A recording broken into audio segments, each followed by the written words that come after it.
என் பையனுக்கு வந்து வாரம் 250 ரூபா கொடுப்பேன் சார். ஆ. ஒரு சில நேரத்துல அது 250 ரூபா பத்தாது. ஹாஸ்டல்ல சாப்பாடு போடுறாங்க, அங்கேயே தங்குற என்னடா செலவுனாக்கா. நானே பால் கணக்கு எலக்ட்ரிக் பில்லு கட்ட முடியாம தவிச்சுக்கிட்டு இருக்கேன். உனக்கு என்ன 4 பசங்க கூட போனா தெரியும் உனக்கு. நீ படிச்சு நீ காலேஜ் உங்க அப்பா காலேஜ் அனுப்பியிருந்தா உனக்கு தெரியும். பேசாத, குடுத்துட்டு போவாத. வயிறு சொல்றேன்டா, உன்னை பிள்ளைய பெற்றதுக்கு ரொம்ப ஃபீல் பண்றடா. சார் எங்க அப்பா எப்படின்னு பாத்தீங்கன்னு வச்சுக்கோங்களேன், நான் காசு கேட்கும் போதெல்லாம் எங்க அப்பா பெரிய நடிகன் ஆயிடுவாரு. அந்த டைம்ல வசந்த மாளிகை, சிவாஜி கணேசன், ரத்த கண்ணீர், எம்ஆர் அதெல்லாம் வாங்கலாம். என்னடா சொல்ற? ஆமாண்ணே. எப்பயுமே வீக்லி ஒன்ஸ் தான் வீட்டுக்கு வரும். நான் ஹாஸ்டல்ல இருக்கேனா, அடுத்த நாள் காலையில தான் காசு தருவாரு எனக்கு ஊருக்கு போகும்போது. அப்ப எப்பயும் போல அவர் ஆபீஸ் ரூம்ல தான் பணம் எடுப்பாரு.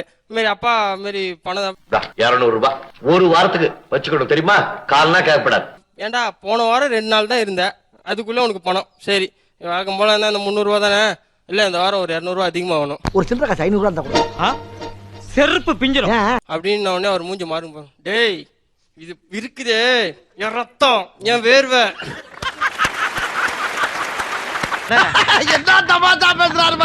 வேர்வை ஒவ்வொன்னும் நான் ஜென்மத்தை செருப்பால அடிக்கிறேன். எப்பா இதெல்லாம் நான் வசந்த மாளிகையிலே பாத்துட்டேன், நீ பணத்தை கூட நான் கிளம்புறேன், பஸ்ஸுக்கு டைம் ஆச்சு.